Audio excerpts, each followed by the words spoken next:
Well, let's go ahead and have a little taste here. I got a little piece of the jalapeno, piece of the mushroom, piece of onion. There's a little piece of zucchini.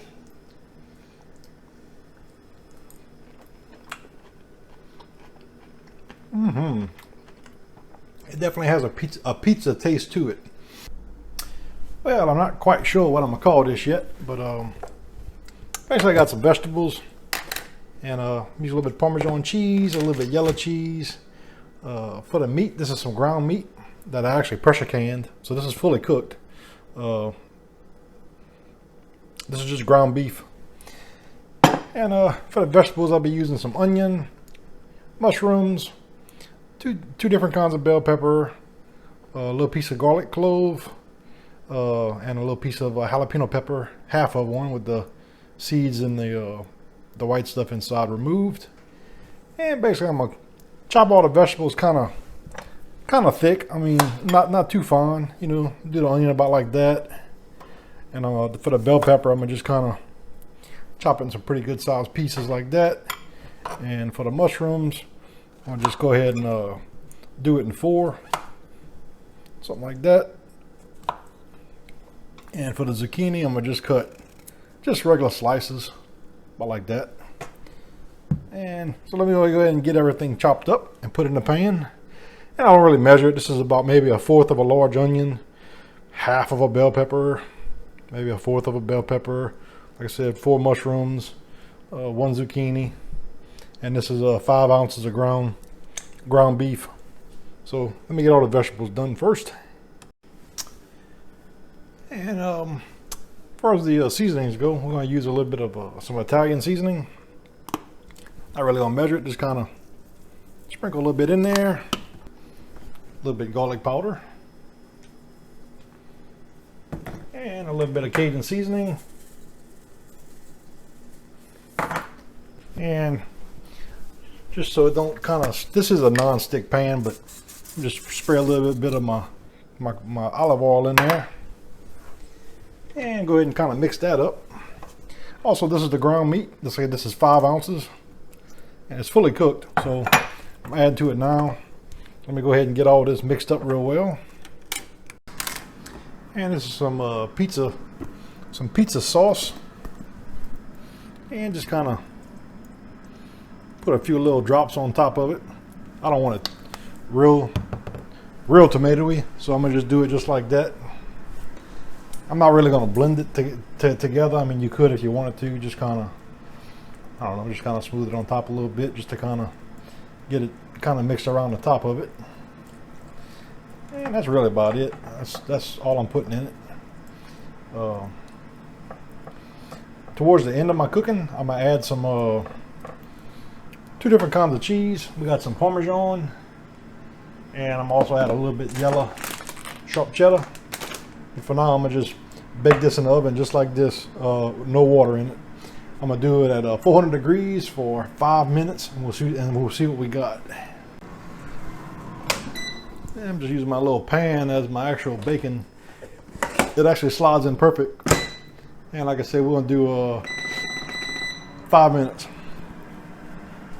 So that was my first 5 minutes. This is what we look like so far. I'm just kind of mixing everything around a little bit.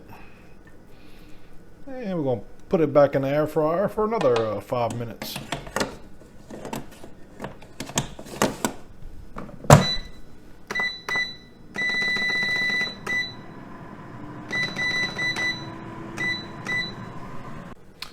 All right, this is another 5 minutes. And that's how we look currently. And I think we're gonna almost be about ready to put the cheese on here. I'm gonna just kind of get everything mixed up one more time. Like I said, not really sure what I'm gonna call this yet, but so I think we're good on that. Everything's pretty much cooked, I think. I don't want the all the vegetables to get mushy, so I'm not gonna overcook it. I'm gonna do 5 more minutes now. And like I said, at this point, I'm gonna take a little bit of my shredded Parmesan. And again, I'm trying to make this somewhat healthy, so I'm not gonna like load it up with cheese. You know, that's probably maybe a couple tablespoons. And the same with the yellow cheese. Just to kind of give it a little extra color here, you know. Same thing, maybe a couple of extra, maybe a couple tablespoons. And I'm gonna let this go another, I'm gonna watch it between 3 and 5 minutes just to melt the cheese real good. Same thing, 400 degrees for 5 minutes. All right, this was actually about maybe not even a minute. I guess about a minute total. Like I said, I just wanted to melt the cheese a little bit. So at that point, I say we're done. And to top it off, just to use a different cheese, I got some, this is some Romano cheese, which I find is a little bit more pungent than Parmesan. And I'm gonna just grate a little bit of it across the top. And the only reason is they have a lot of liquid inside of here. I mean, I say a lot. I mean, but my ground meat mixture had some water in it, you know, that when I put it up, and when I put it in the refrigerator, it kind of gels. So that's why there's a little bit of water, but that's good. It's good to have a little gravy. So that'll be my lunch today. I'm not sure what I'm gonna call it yet. But it should be real good. Well, let's go ahead and have a little taste here. I got a little piece of the jalapeno, piece of the mushroom, piece of onion. There's a little piece of zucchini.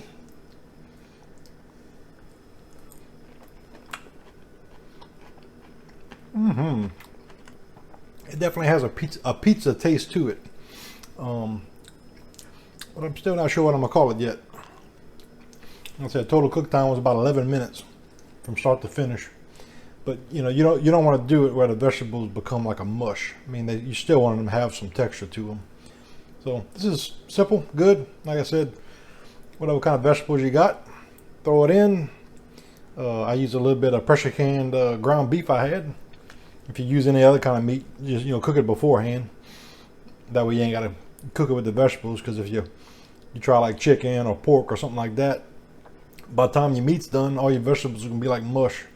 So cook it separate, add it, like I said, 10 or 11 minutes, a couple minutes for the cheese, and it's done. This, like I said, this was 11 minutes total. Well, thanks for watching. If you enjoyed my video, please subscribe to my channel and hit the thumbs up button. Thanks.